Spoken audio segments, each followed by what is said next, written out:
Hi everyone, it's Library Linda, and I'd like to welcome you to this week's edition of Did You Know?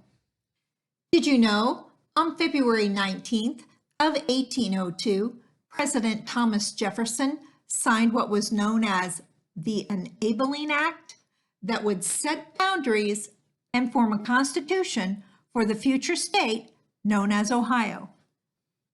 Once delegates were selected, they met for a constitutional convention in November of 1902. This is where they finalized the Constitution for the state of Ohio. This meant Ohio became the first state formed out of the Northwest Territory. Did you know Ohio was derived from an Iroquois word, Ohio, which meant Great River? Did you know, along with the Iroquois, there were other indigenous tribes that made this area their home?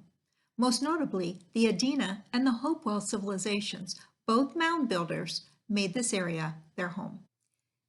Did you know there were many other tribes that made this area their home? Some of them were Shawnee, Seneca, Lenape, Ottawa, Miami, Wyandot, Cayuga, Algonquin, Monongahela, and Cherokee. Did you know that land was given north and west of the Ohio River to Revolutionary War veterans as compensation for their service during the war? This land was surveyed as townships, 6 miles square. More and more people are moving into the state of Ohio, but it's noticed that they're moving everywhere except for the northwest corner of the state. Did you know that this area was known as the Great Black Swamp? Settlers started to drain this area by digging trenches and diverting water up to Lake Erie and to the newly created Miami and Erie Canal. Did you know that in 1787, after the United States government acquired the Northwest Territory, which was the land west of Pennsylvania, north of the Ohio River, and east of the Mississippi River, that Thomas Jefferson and George Washington discussed plans about putting in a canal system that would eventually connect New York City with the Ohio River. After Ohio became a state, the governor of Ohio and the governor of New York started discussing plans about the eventuality of having a canal system. Unfortunately, Ohio didn't have any money because we were a new state. But in 1810, New York started on the Erie Canal. That connected the Hudson River to Lake Erie. It wasn't until July 4th of 1825 that Ohio finally broke ground on what would become the Ohio and Erie Canal. Did you know that the entire 308 miles of the Ohio-Erie Canal didn't get finished until 1832? After the Civil War, around 1879, is when they started seeing the decline of the use of the canal system. That's because of the railway system becoming more and more popular. After that, some of the areas of the canal were only being used for recreational purposes.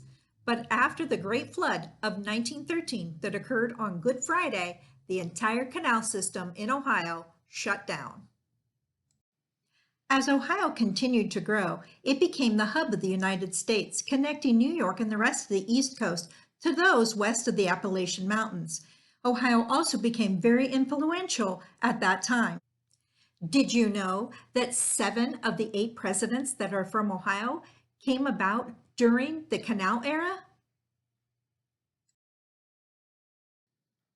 The 9th president of the United States was William Henry Harrison.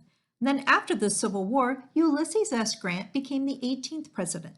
Immediately after that, Rutherford B. Hayes became the 19th, and immediately after that, James Garfield became the 20th president. Benjamin Harrison was the 23rd president, and William McKinley, our 25th president. William Howard Taft was our 27th president. It was only Warren G. Harding that didn't become president during the canal era. In 1802, when Congress approved Ohio to become a state, They skipped one crucial step. That step was discovered in 1953.